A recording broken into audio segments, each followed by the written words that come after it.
ആരും കാണാത്ത പോലെ നിർത്തിയിട്ട് വാ. ആരും ഇല്ലെന്നാ തോന്നുന്നേ.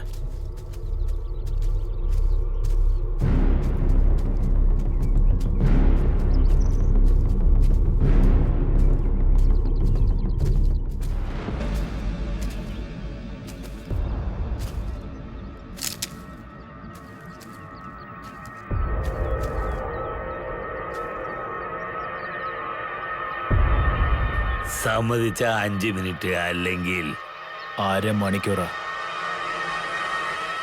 ഞങ്ങൾക്ക് ഇതൊന്നും പുതിയതല്ല.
ശ്രാവണി,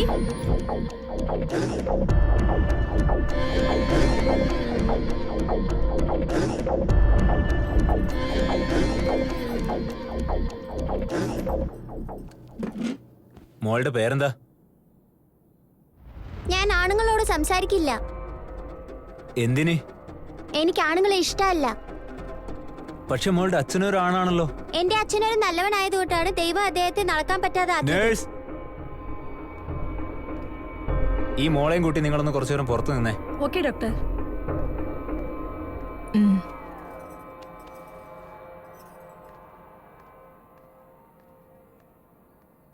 എന്റെ അനിയത്തിയുടെ കല്യാണം കഴിഞ്ഞു സർ.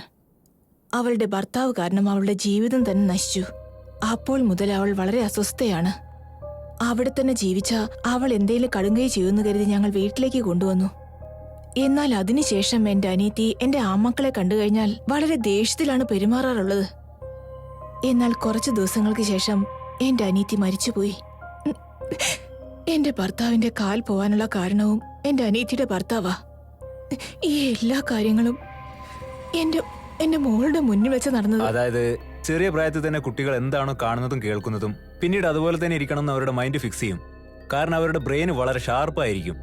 കൊച്ചുകുട്ടികളെ എന്തൊക്കെ കാണിക്കണം, എന്തൊക്കെ കാണിക്കാൻ പാടില്ല, എവിടെ നിന്നൊക്കെ മാറ്റി നിർത്തണം, ഇതൊക്കെ രക്ഷിതാക്കൾ അറിഞ്ഞിരിക്കണം. വീട്ടിൽ നടക്കുന്ന പ്രോബ്ലംസും ചുറ്റിലും നടക്കുന്ന മോശം കാര്യങ്ങളും ഇതൊന്നും തന്നെ കുട്ടികൾ അറിയാതെ നിങ്ങൾ സൂക്ഷിക്കണം. നമ്മൾ പറയുന്ന വാക്കുകളിലൂടെയാണ് കുട്ടികൾ എങ്ങനെയാണ് വളരേണ്ടതെന്ന് സമൂഹത്തിൽ തീരുമാനിക്കപ്പെടുന്നത്. 2 കുട്ടികൾ ഇതുപോലെ തന്നെ മുന്നേ വന്നിരുന്നു. അതിലൊരു പയ്യന് രക്തം എന്ന് വെച്ചാൽ വളരെ ഇഷ്ടമാണ്. ഇതുപോലെ ഓരോരുത്തർക്കും ഓരോ തരത്തിലുള്ള സൈക്കോളജിക്കൽ പ്രോബ്ലംസ് ഉണ്ടാവും. വളർന്നു വരുന്ന കുട്ടികളുടെ മാനസികാവസ്ഥ എങ്ങനെയാ ഉണ്ടാവുക എന്ന് നമ്മളെ കൊണ്ട് തീരുമാനിക്കാൻ പറ്റില്ല.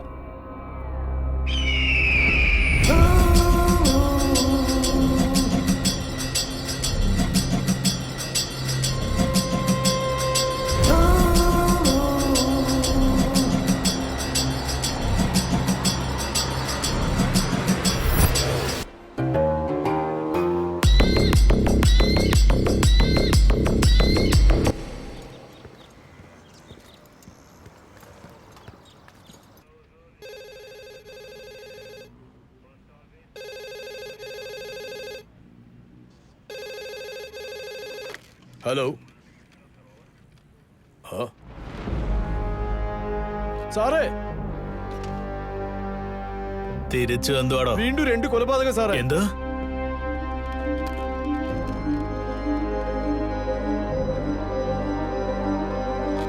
ആ ഗ്രാമത്തിനകത്ത് എന്താണോ സംഭവിക്കുന്നത്?